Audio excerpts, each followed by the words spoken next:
সবাইকে বিজয় দিবসের শুভেচ্ছা। সারা বাংলাদেশেই আজকে কিন্তু বিজয় দিবস পালিত হচ্ছে এবং বিজয় মেলা উদযাপন হচ্ছে। তো আমরা একটু বড় পরিসরে করেছি, বিশেষ করে আপনাদের রূপগঞ্জ সারা বাংলাদেশের 1 নম্বর উপজেলা হিসেবে স্বীকৃত।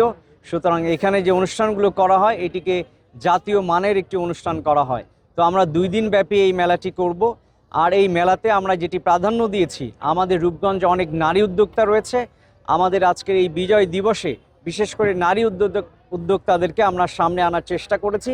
তাদের উৎপাদিত পণ্য তারা বিক্রি করে স্বাবলম্বী হচ্ছেন এবং একই সাথে অনেকের কর্মসংস্থানের সৃষ্টি হচ্ছে। তো সেটি আমরা এর আগেও 2 বার করেছিলাম, এবার বিজয় দিবসে সেটিকে আমরা প্রাধান্য দিয়েছি।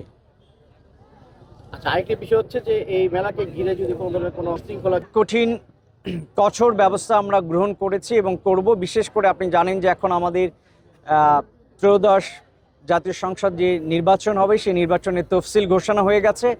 ইতিমধ্যে আমাদের সবখানেই আমাদের নিরাপত্তা ব্যবস্থা অনেক জোরদার করা হয়েছে এবং আমাদের থানার ভারপ্রাপ্ত কর্মকর্তা মহোদয় উনি আমার সাথেই রয়েছেন। এখানে উনি এক্সট্রা পেট্রোল দিয়েছেন, সিকিউরিটি এনশিওর করেছেন। সুতরাং আমার বিশ্বাস যে আমরা নির্বিঘ্নে এই আমাদের বিজয় মেলা উদযাপন করতে পারবো। ধন্যবাদ।